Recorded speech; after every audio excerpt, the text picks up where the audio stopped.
होता है शरीर।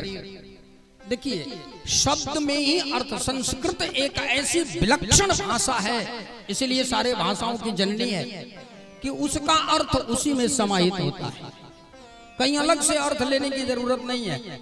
अगर आपको इंग्लिश सीख रहे हैं तो नॉलेज में के साइलेंट हो जाएगा, नाइफ में के साइलेंट हो जाएगा, कहाँ उसका अर्थ नहीं निकल पाएगा।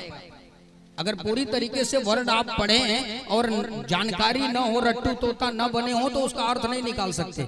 लेकिन संस्कृत ऐसे विलक्षण है कि जो अपने में ही आदिरंतेन सहेता अंत्यनेता सहित आद्र मध्य का नाम स्वस्य च संयम स्याति सह संस्कृतः।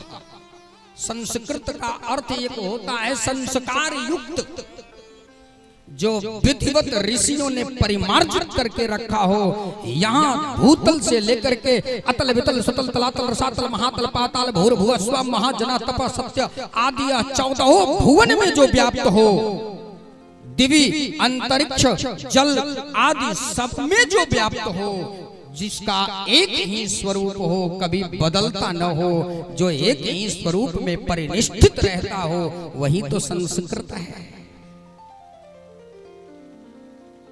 लेकिन समस्या क्या है कि हम लोग उसको पढ़ते नहीं, उसको जानते नहीं, और इसका कारण हुआ कि हमारे समाज में जो 700 सालों तक मुगल, 200 सालों तक अंग्रेज, मैकाले आदि की ये जो पद्धति आई, जिसके वजह से हमारी शिक्षा, हमारे संस्कार, हमारे परिवेश, हमारे रहन सहन या व्यतिक्रमित होते गए, जिसके कारण कि हम लोग समझ नहीं पाए, धीरे धीरे धीरे धीरे अपनों से दूर होते चले गए, अपनों से पराये होते चले गए।